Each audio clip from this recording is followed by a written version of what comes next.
In this review of the week's news, a stolen van causes chaos around the city. Would you drink at a bar with no alcohol? And ancient artefacts are reassembled. This is CTV News Week in Review. I'm Jared McCulloch. A stolen van ram-raided several retailers across the city this week, causing costly repairs. An early morning clean-up for a number of businesses after a van caused havoc around the city this morning. A vehicle described as a gold-coloured Nissan Largo was reported stolen by 3 males from a residential property in Papanui at around 1:40 a.m. 20 minutes later, the vehicle rammed into this diner in Wigram with an attempt to steal a number of items inside. Lucky for the owner, the men allegedly only got away with a box of chocolate bars and gum, but they left a headache of work that needed to be cleaned up. Yeah, I just wondered what mess or what damage you were going to turn up to and what may have been stolen. These images show the extent of the damage, with the van slamming straight into the front door, smashing the windows and causing chaos inside. Security cameras managed to capture the vehicle's number plate for police to investigate.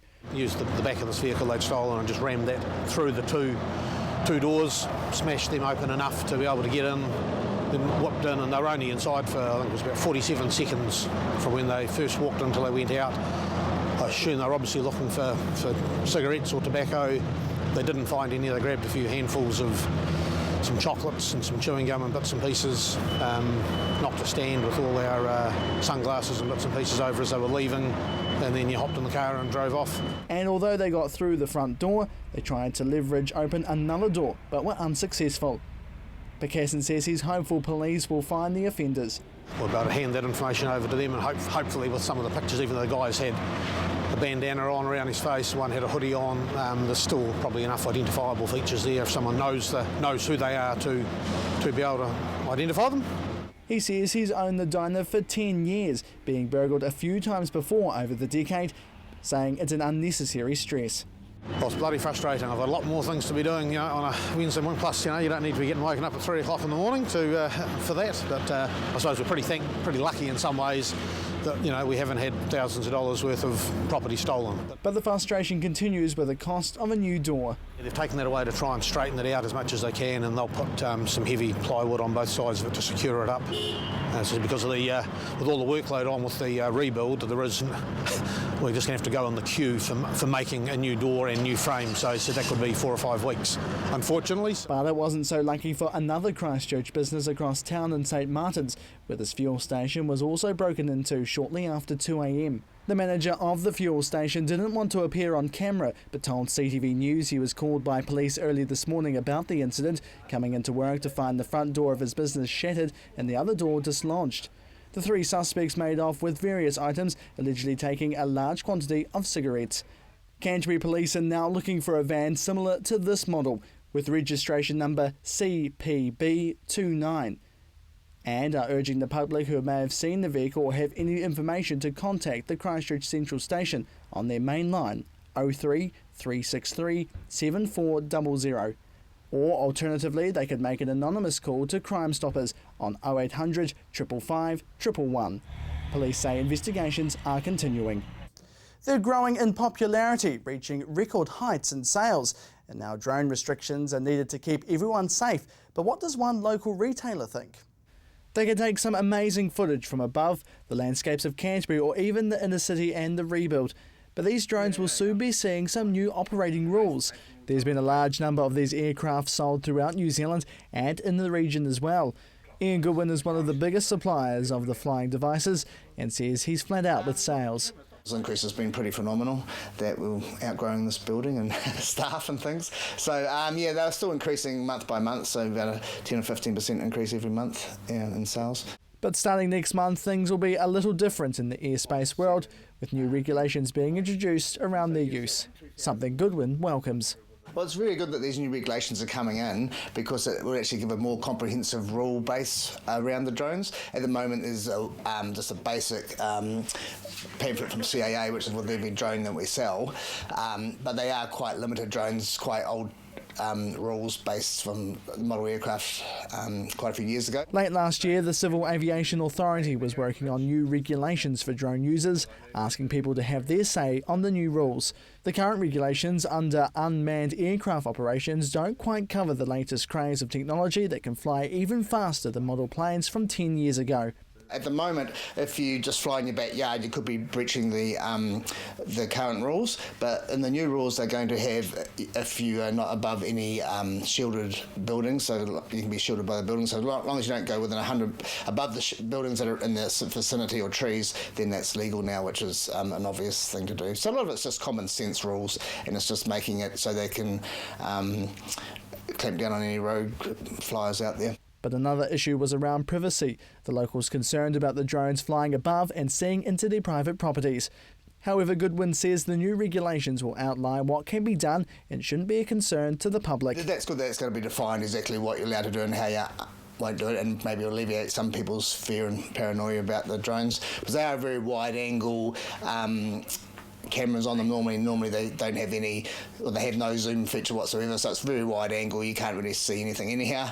He says the AirShare website helps keen drone users to know their boundaries around flying their model craft. It's really good for New Zealand, where it defines exactly where you can fly out of controlled airspace. You just put your address in, and even if you are in controlled airspace, you can easily get permission, and it's all automated on the website. And New Zealand's great, yeah, and they've got regulations and they're monitoring it, so everyone's going to be able to do what they can do but in a controlled manner, and so they control it for the rogues out there. You always get some rogues in any industry who'll see how high can I go or something crazy like that. So you want to eliminate the people who just do crazy stuff. The new regulations will be enforced around the country on the 1st of August. Jared McCulloch, CTV News.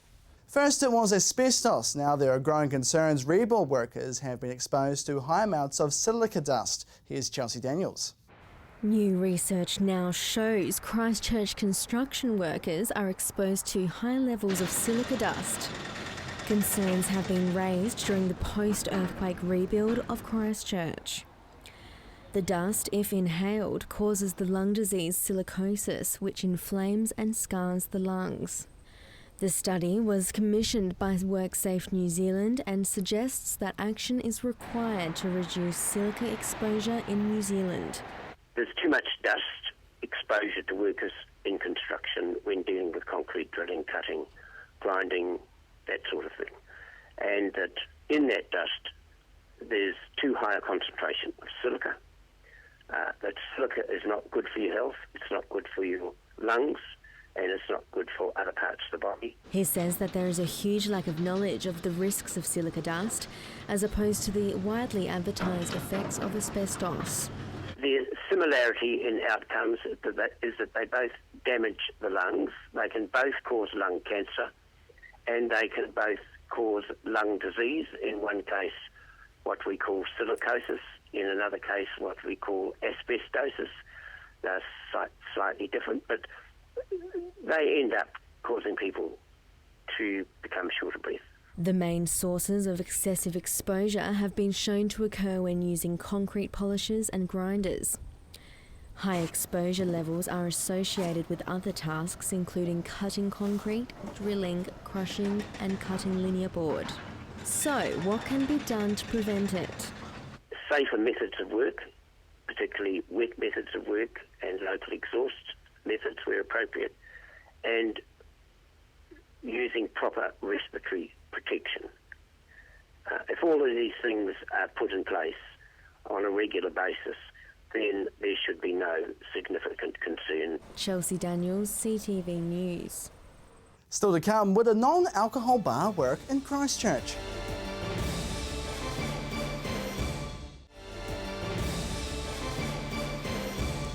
Welcome back. What if a bar didn't sell alcohol? Well, health advocates and bar owners like the idea, but would the concept work here in Christchurch? A night out on the town. It can be a social place, but one major problem health advocates have is the country's binge drinking culture. But a new venue in Auckland has some locals talking. It's a bar stripped bare of alcohol. It's nearly a month since the tap bar opened in the city of Sales, and the director of National Addiction Centre here in Christchurch welcomes the idea. Well, I think it's an interesting experiment, and it is based on something that's been tried and is working overseas. So I think where there is a precedent, it has more chance of being successful. And he says it's timely too for anyone wanting to start up a similar venture right here in Christchurch, with the council working on tightening alcohol rules, looking at where and when alcohol can be sold. The draft local policy would see restrictions for off-licence bars, cutting closing times back to 9 p.m, and would see most bars shut up shop by 1 a.m, excluding those in a defined area of the central city, allowing them to stay open beyond that. And although Salmon welcomes the idea of a dry bar, he says it could be difficult to mould into the country's nightlife.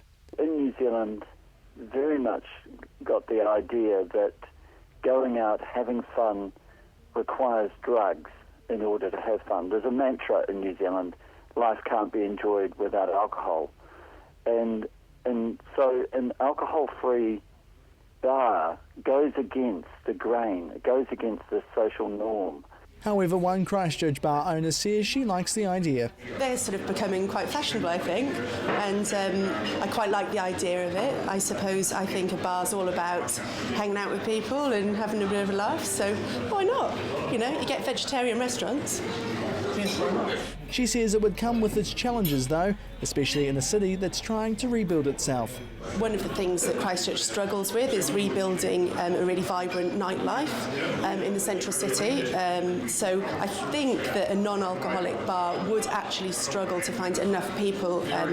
It's a bit of a niche target audience, people who are interested in that. And then, I think it would be a bit difficult, but help, who knows, I really respect anyone who gives it a go. With the council's new draft policy, bars would have to change the way they operate throughout the city, but she says it could be a good thing to get people to have a good time in a different way.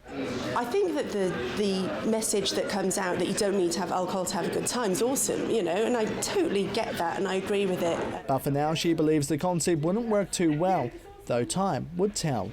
Christchurch isn't the place to be really experimental at the moment. Maybe give it 5-10 years and we'll see. And Salmon agrees. I look forward to seeing how the experiment goes. So it's the status quo for punters here for now. Jared McCulloch, CTV News.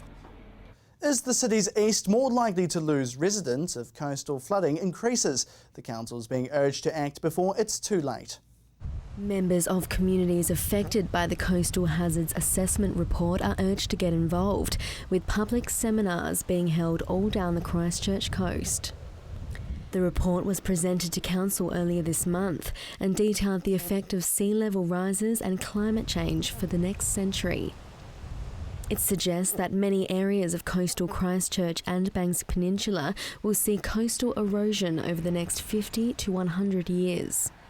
And many concerns have been made from the public about the long-term risks of their assets, especially in the east. Very, very difficult to see some areas going ahead and property prices booming when you're in an area that's doing almost the opposite. Tim says there is a lot of difference in reaction to the news from the south to the east. It's obviously not a big issue for them as it is for us. I think the feeling I got from the summer meeting was they feel quite protected, and even though they've got this new floodplain on their limbs, which came out on the 3rd of July, well, they're in the coastal erosion, coastal hazard, all those ones that have come out, they feel protected enough to not feel at risk. He fears that the news would deter young families from moving into the area. Would you want to buy a place, unless you're absolutely passionate about it, this is your first home, your family home, you're going to bring your kids up, would you think it was a good move to move into an area that's got a doubtful future? Or, you've been told that, hey, you might have inundation or coastal erosion in 50 years. I know what your solicitor will tell you. Tim has already seen people cease to build on the coast because there are just too many risks involved. I'm already seeing it. I'm not making this up. The fact is, I'm already seeing this, and I've got an example of my neighbour. $1.7 million rebuild in South Shore. He was going to rebuild, but there was no guarantee he would get insurance, so he wasn't going to risk it. So he took the payout. Other people I know who have bought perhaps an as-is, whereas they brought it up to standard, up to they've had it done professionally, cannot get insurance. And he says that the community isn't being unreasonable. They just want it researched that little bit more. Again, I'm not arguing the climate change one. I don't even want to go there. I want to see other reports. I believe we need more than one report. We've had a report done by a company who said this is how we see the future going for these coastal areas. And we're putting all our dollars into this jar, thinking, right, that's what they've said, this is what's going to happen. I would like to see more independent reviews done on that report. Where the South Coast took the news on the chin, Tim says it's yet another hurdle for the East, who he says have been the most affected by the earthquakes. But there's so many good people trying to make things happening, and I struggle with some of the things that happen, like, we're going to lose our golf course, we're going to lose our camping ground. We have to fight for everything down here, and it starts wearing people out. And quite often we win the battles, but, should life be such a hard battle? Chelsea Daniels, CTV News. Still to come, ancient artefacts are back on display.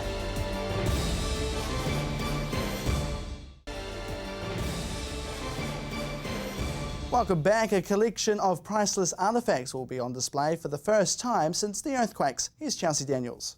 A collection of some of the oldest ancient Greek and Roman artefacts has been given a second chance at life. The University of Canterbury harbours a notably fine collection of Greek and Roman antiquities, known as the Logie Collection. It was badly damaged in the 2010 earthquake, but has since been repaired. A month after the earthquake happened, a recovery team was set up, and a conservator was employed, and it was all completely restored, cleaned, conserved by June 2012. The collection will be moved to the old chemistry building in the Central Arts Centre to hopefully be enjoyed by scholars and the public by April next year. First formed in the late 50s, the collection has slowly grown to become one of Australasia's finest teaching collections of classical art. It has a long legacy. Like these objects, they all have a long legacy, and as curators, that's our job to ensure that legacy continues. 361 fragile treasures from the collection that survived nearly 3,000 years faced total destruction in the 2010 earthquake. 264 objects required treatment, with 68 facing major repairs, 89 with minor treatment, and 107 simply requiring a good clean. Initial reports were that a lot of the collection was damaged. Well, that wasn't quite accurate. As I said, there was sort of less, just over half was damaged. But everything has been able to be restored and conserved. These artefacts have survived 3,000 years of human existence, and Penny says each mark signifies a story in their life. This is a life story of an object, and these objects were used in daily life. They were of significance to people who took them to the graves. Quite often they were broken in the graves. And then this is the sort of part of the life story of an object. If it went through the Christchurch earthquake, then we will show that this little object here had a break which has since been mended. Penny, not being aware of my clumsiness, decided to hand me a 3,000-year-old bowl. This drinking bowl was made in 565 BC in Greece, one of only 3 known to be painted by the same painter. But she says that's the beauty of the collection, that scholars can truly get up close and personal with the objects, creating a much closer bond. For you handling that pot today, how did you feel after handling it? Here you are as an opportunity to handle something which is 3,000 years old. Chelsea Daniels, CTV News. Just how hard has the cold weather been on our animal companions? Here's Chelsea Daniels. As the winter months roll on, more and more animals are being left out in the cold. CEO of SPCA Christchurch, Barry Hellam, says that it's important not to forget about the comfort of man's best friend during those cold winter days and nights. Obviously in Christchurch the weather is quite extreme and we've had a number of minus something mornings, so we recommend that if possible all animals should be inside at night. For larger dogs that are in kennels, we recommend that owners make sure kennels are warm, dry, free of draft. Nice warm bedding in there to keep the dogs nice and warm, and especially if you're exercising a dog, make sure you do it at the warmest part of the day, particularly older dogs with arthritis, because in the cold of the mornings or at night it can be quite hard on them. For smaller animals like cats and rabbits, keep them inside if at all possible. You also need to be particularly careful about making sure animals are away from heaters or things that can be tipped over and be fire hazards, so there's something to be wary of as well. The SPCA receive an influx of abandoned animals all year round, but especially in the colder months. We've seen quite an increase in dogs being abandoned, so our inspectors are really busy now. We've had something like 55 animal welfare complaints this year so far with dogs and puppies. A lot of those are abandoned. Just last week we had 6 one-week-old puppies that were taken from their mum and left in a box in a park in Woolston. So if those puppies weren't found, they wouldn't have survived the night, because at 1 week of age they need to be with their mums and getting their mother's milk. So we've got staff now fostering those puppies. They're up every 4 hours feeding them, and hopefully once they gain weight and get to about 6 to 8 weeks, we'll be able to adopt them and find new homes for them. So, what are some things to consider when adopting an abandoned animal? When adopting an animal, I think it is a decision the whole family has to make, because we believe that animals get a forever home. So you adopt an animal, it's no different than having a child in the family. You commit to that animal for that animal's lifetime. So we want to make sure that there is the right fit and the right match for everyone's particular situation. So if you're going to take a dog, for example, we need to make sure that the property's well fenced, there's adequate shelter, the family has the financial means to care for the animal and pay vet fees. Also, the family has the time and the energy to put into training and giving the dog regular exercise. Recently, a farmer in Atiamuri was fined more than $3,000 as a result of the ill treatment of cows, who were found to be malnourished and starved to death in his care. Ministry for Primary Industries District Compliance Manager Brendan Mickelson says this sort of offending is preventable. He says that MPI, animal welfare inspectors, will often work through issues with stock owners, but would not tolerate negligence or cruelty. And Barry says there's lots of ways to help those non-domesticated animals through these chilly months. With the winter months, particularly in the South Island, we recommend that farmers have plenty of feed on hand and also an emergency plan, so that in the event of an emergency like a heavy snowstorm or flood, they have a plan B where they can get the animals relocated to somewhere that's warmer and drier. Chelsea Daniels, CTV News.